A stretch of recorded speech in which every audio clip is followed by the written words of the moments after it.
அஸ்ஸலாமு அலைக்கும். Welcome to my channel crown Paradise. இன்றைக்கி நம்ம சேனலில் ஒரு மட்டன் மட்டன் குழம்பு எப்படி குக்கர்லேயே பண்ணிடலாம் அப்படிங்கிறத பார்த்துடலாம். நல்லா பஞ்சு போல் நல்லா கறி நல்லா எம்மியாக இருக்கும். கண்டிப்பாக ட்ரை பண்ணி பாருங்கள். மறக்காமல் சப்ஸ்கிரைப் பண்ணுங்கள்.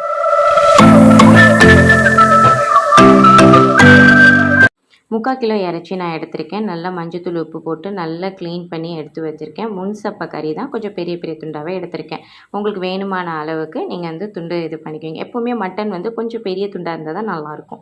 இப்போது நான் 2 குழிக்கரண்டி அளவுக்கு எண்ணெய், நான் 2 குழிக்கரண்டி அளவுக்கு நான் நெய் சேர்த்துருக்கேன்.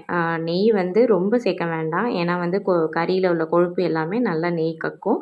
அதனால் கம்மியாகவே நான் நெய் சேர்த்துருக்கேன். இப்போ பட்டை, கிராம்பு, ஏலக்காய், அது கூடவே நான் 2 பெரிய பல்லாரி வெங்காயத்தை பொடியாக கட் பண்ணி சேர்த்து லைட்டாக வதக்க விட்டுருக்கேன். லைட்டாக வதங்கினோடனே அது கூடவே நான் காரத்துக்கு தகுந்த மாதிரி மிளகாத்தூளும் மஞ்சத்தூளும் சேர்த்துட்டு, மிளகாத்தூள் நல்ல டார்க் கலர் வந்ததுக்கப்புறம் 2 டேபிள் ஸ்பூன் அளவுக்கு இஞ்சி பூண்டு பேஸ்ட்டு சேர்த்து, இது எல்லாமே லோ ஃப்ளேம்லேயே வச்சு தான் செய்யணும். அப்போ தான் அடி பிடிக்காமல் இருக்கும். நான் சின்னதாக இருந்ததுனால 3 தக்காளியை கட்டமாக கட் பண்ணி அதையும் சேர்த்துக்கிட்டேன். கொஞ்சம் லைட்டாக தக்காளி மசிஞ்சதுக்கப்புறம் தேவையான அளவு உப்பு சேர்த்துட்டு, இப்போ மல்லி புதினா கொஞ்சமாக தான் நான் சேர்த்துருக்கேன். 4 டேபிள் ஸ்பூன் அளவுக்கு நான் தயிர் எடுத்திருக்கேன். தயிர் எல்லாமே இந்த மாதிரி எண்ணெய் கக்கி கொஞ்சம் தண்ணி விட்டதுக்கப்புறம் இப்போ எடுத்து வச்சுருக்க இறைச்சியை இது கூட சேர்த்துக்கலாம். நல்லா அந்த மசாலா கூட நல்லா பெரட்டி விட்டுக்கலாம். இப்போது இறைச்சி மூழ்கிற அளவுக்கு தண்ணி விட்டுக்கோங்க. நான் மசாலா வச்சுருந்தேன், அந்த தண்ணியை நான் சேர்த்துக்கிட்டேன்.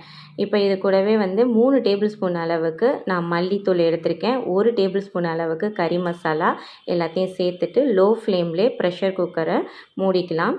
இதை நான் 1/4 மணி நேரம் நான் வேக விட்டுருக்கேன். விசில் கணக்கு கிடையாது. இது கடையில் தேங்காய், கசகசா, 2 பாதாம் பருப்பு இதெல்லாம் சேர்த்து நம்ம தேங்காய் பேஸ்ட்டும் அரைச்சி வச்சுக்கலாம். நல்லா ப்ரெஷர் கம்ப்ளீட்டாக அடங்கினதுக்கப்புறம் இப்போ திறந்து பார்க்கலாம். நல்லா வெந்து எண்ணெயெல்லாம் கக்கி நல்ல ரெட்டிஷ் கலரில் இருக்குது. நல்ல செமையான வாசமும் அடிக்குது. இந்த ஸ்டேஜில் நம்ம அரைச்சி வச்சுருக்க தேங்காயையும், நான் உருளைக்கிழங்கு, ஒரு பெரிய உருளைக்கிழங்கை நான் 8 துண்டாக போட்டு நான் சேர்த்துருக்கேன். உருளைக்கிழங்கு உங்களுக்கு விருப்பம் இல்லைன்னா வெண்டைக்காய் சேர்த்து பாருங்கள். அப்படி இல்லைன்னா முருங்கைக்காய் சேர்த்து பாருங்கள். அட்டகாசமான டேஸ்ட்டில் இருக்கும். இது இது கூட சேர்த்து சாப்பிடும்போது நல்லாயிருக்கும். இப்போ தேவையான அளவு ஆணத்துக்கு தகுந்த மாதிரி தண்ணி விட்டு லோ ஃப்ளேம்லேயே ஒரு உருளைக்கிழங்கு வேகிற வரைக்கும் வேக விட்டு எடுத்துக்கோங்க. அவ்வளோதான். அப்படியே அடுப்பை ஆஃப் பண்ணிட்டு 10 நிமிஷம் அப்படியே விட்டுருங்க. நல்லா ஆடை படந்து நல்ல ரெட்டிஷாக நல்ல திக் அண்ட் க்ரீமியாக ஆகிடும். இப்போ நீங்கள் கறியை செக் பண்ணுங்கள். நல்ல பஞ்சு போல் உங்களுக்கு வெந்திருக்கும். கண்டிப்பாக இந்த மாதிரி ட்ரை பண்ணி பாருங்கள். இது கீ ரைஸோட நான் அன்றைக்கி செஞ்சேன். அட்டகாசமான டேஸ்ட்டில் இருந்துச்சு. ரொம்ப ஈஸியாக சட்டுண்டு ஒரே இடத்துலேயே நம்ம வேலையை முடிச்சிடலாம். கண்டிப்பாக ட்ரை பண்ணி பாருங்கள். மறக்காமல் சப்ஸ்கிரைப் பண்ணுங்கள். தேங்க்ஸ் ஃபார் வாட்சிங்.